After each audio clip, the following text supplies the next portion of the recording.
What's up, guys? Today I want to show you how to properly box and ship a B-Series cylinder head.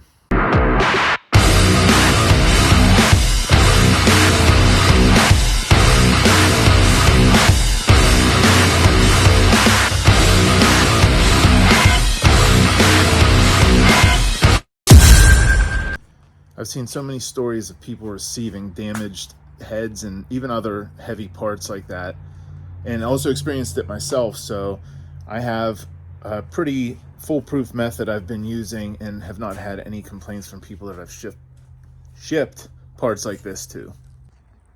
The first thing I need to do is get the cylinder head off of the motor. This is a JDM ITR motor, B18C. I posted a part out and sold the head to somebody in California, which I'm going to be boxing and shipping today. The cams are being sold locally tomorrow, so I'm going to go ahead and get started with taking this motor apart, which, as you can see, I already got started before I decided to make a video on this, but all I've really done so far was remove the valve cover and loosened all of the cam rail bolts. Took the cam gears off, took the timing belt off, the covers, the cam gears, and that's basically it right now. So I'm going to go ahead and get started with getting the intake manifold off, getting the cams fully removed, taking this inner cover off here, and removing the cylinder head. So I'm going to go ahead and get at that. Now, the first thing you would want to do here if you were starting from scratch is, like, the motor's fully assembled, you'd want to get all your timing belt covers off, remove the timing belt, and then take the cam gears off. I've already done those steps. I've already went ahead and loosened all the cam rail bolts. So I'm going to go ahead and get these off and remove this inner timing belt cover.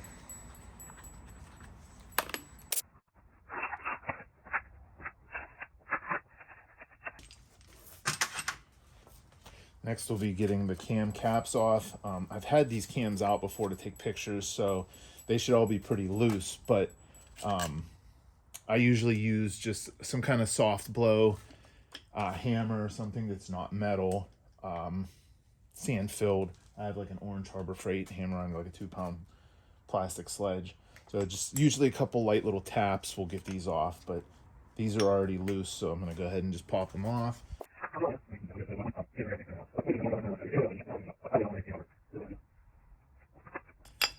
These caps are also marked E2.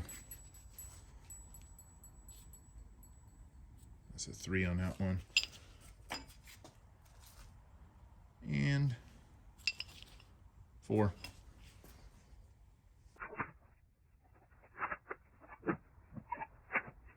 All right, now that those are off, we could go ahead and take the intake manifold off, because it's just going to be in the way. They're pretty easy. This is already kind of disassembled. No fuel injectors and everything, so we don't have to deal with any of that. But this is basically just going to be, I believe, 10 of these 12mm bolts. So that should be a pretty simple one.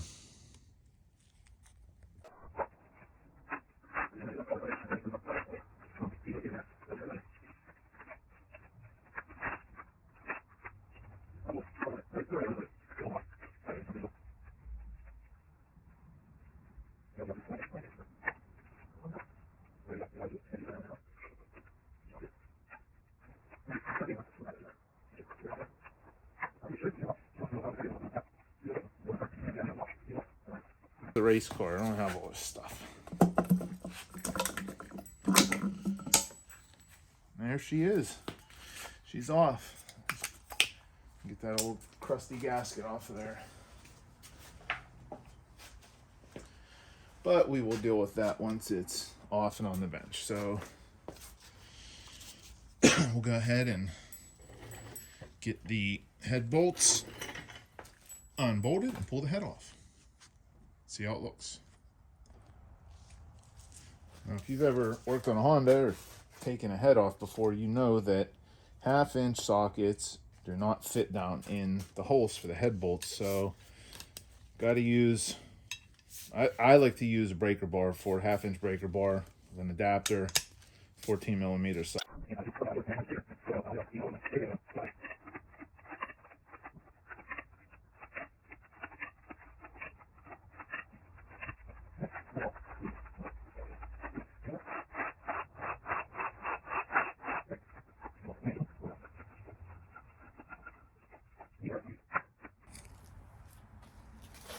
our next move here is to get the cylinder head off the block onto the bench. We already have everything unbolted, so it should just be a matter of lift, set on the bench. Easy as that. All right, now that the head's off, we could go ahead and take a quick look. Gasket appears to be in pretty good shape, so this motor did not have a blown head gasket, which is good. And the combustion chambers all look pretty clean.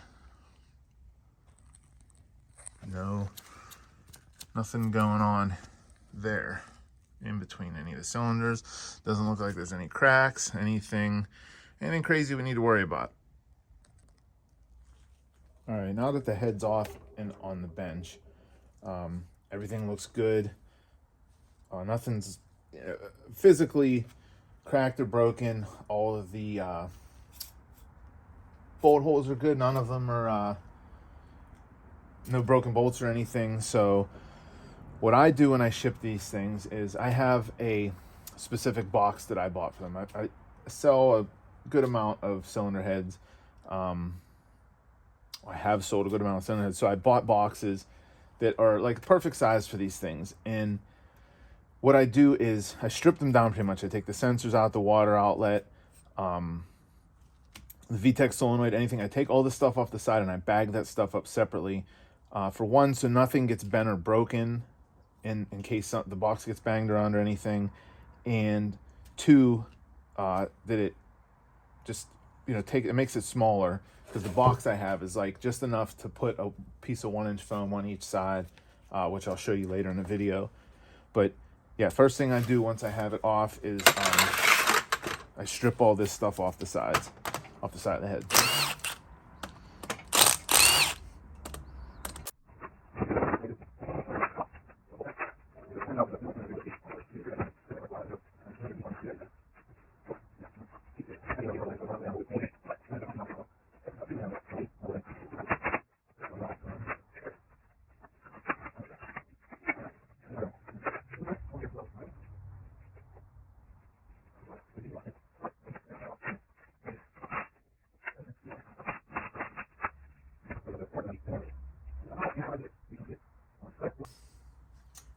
I'm gonna go ahead and get this, try to get as much of the residual oil out of it as possible, and then we'll move on to the boxing portion.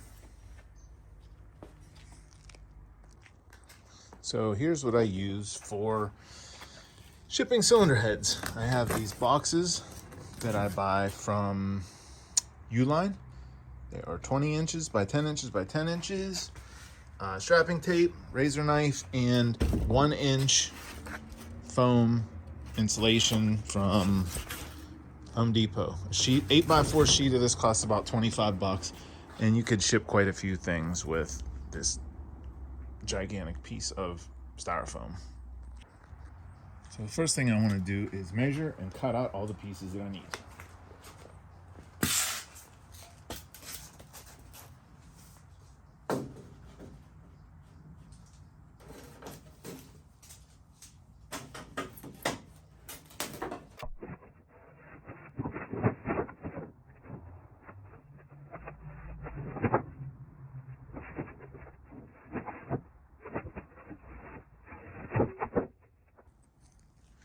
So you typically would want more room than this, but I have such a mess going on. Just got to work with what I got. So first, just take the box, fold it right, and tape the box.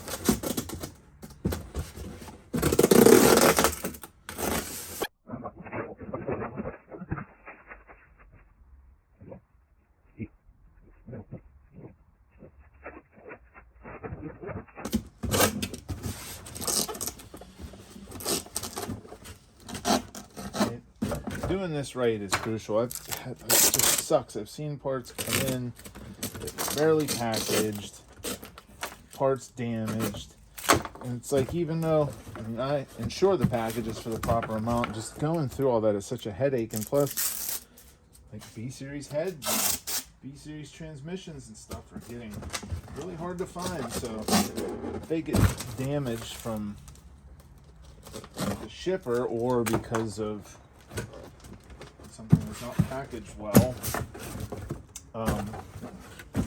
don't matter. Even if you get the money back, then you got to find another one. It's not that easy. So the box folded right, taped up, get my first piece, put it in the bottom. It's pretty snug. And another thing I did not show was that I take some of this styrofoam too, and I cut like a strip that will go from, basically, just so it's the size of this, but it'll kind of keep this as, you know, square as possible, so none of these studs go ripping through the box or anything.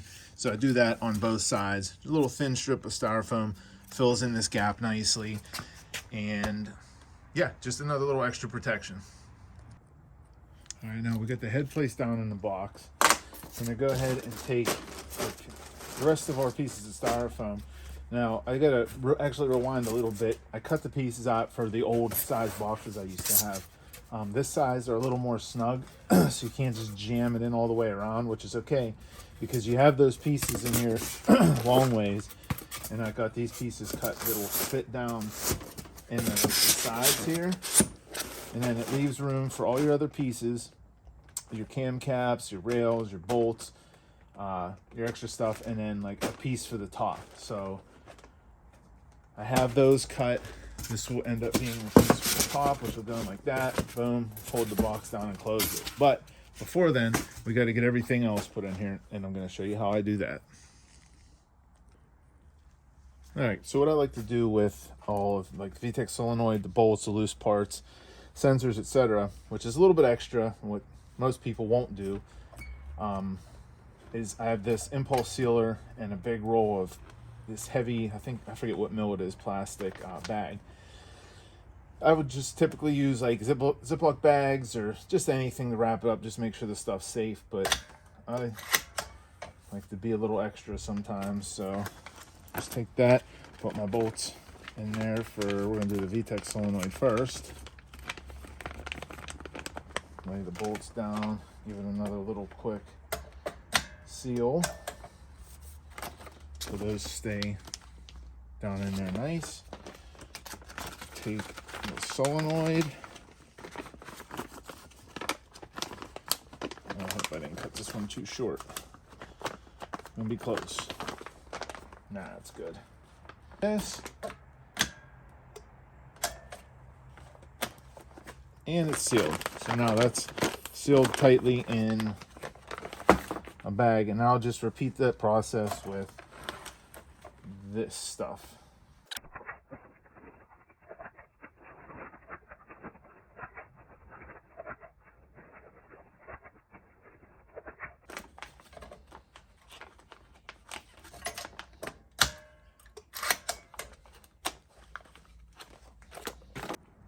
Now this part can get tricky sometimes.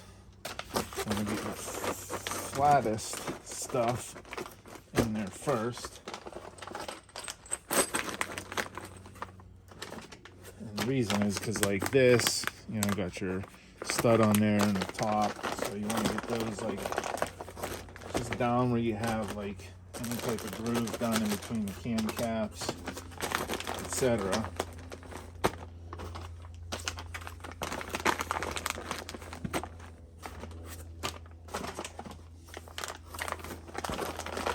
Sometimes it takes a little finessing because there's a lot of stuff. The Vtec Solenoid is always the tough part.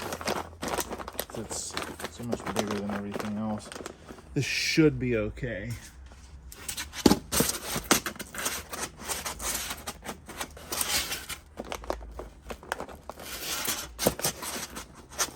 Yeah, that'll work. And then we could take a couple decals. slide them in there.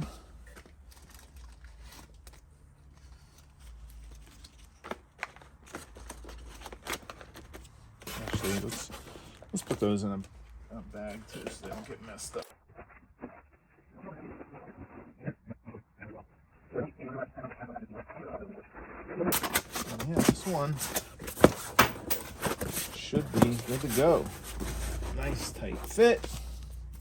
Get the tape.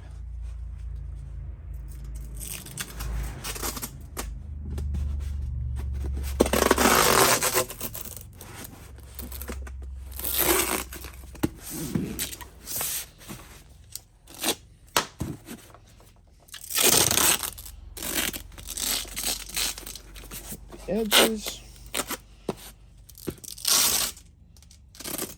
It's a lot easier to do without these gloves, but just being lazy at this point. Always keep that knife closed when you ain't using it.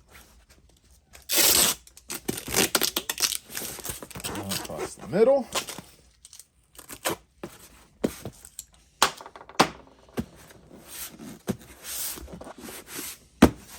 Then we take it to the scale. So right now we got our scale on the floor.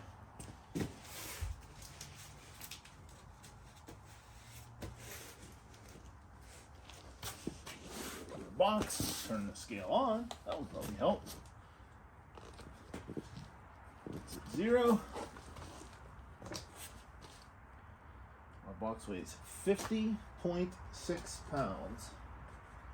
50.6.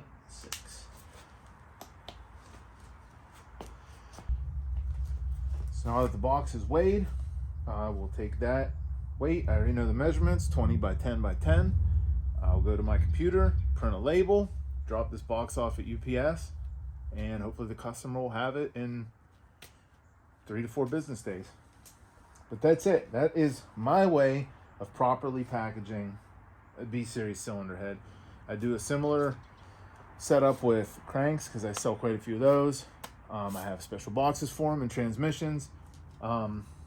Same deal. I buy boxes at Home Depot, perfect size box, styrofoam insulation, lots of packing, good tape, and the customer will receive their part and be happy with it because 9 out of 10, it will not be damaged. So that's it for this. Thank you for watching. Don't forget to like and subscribe.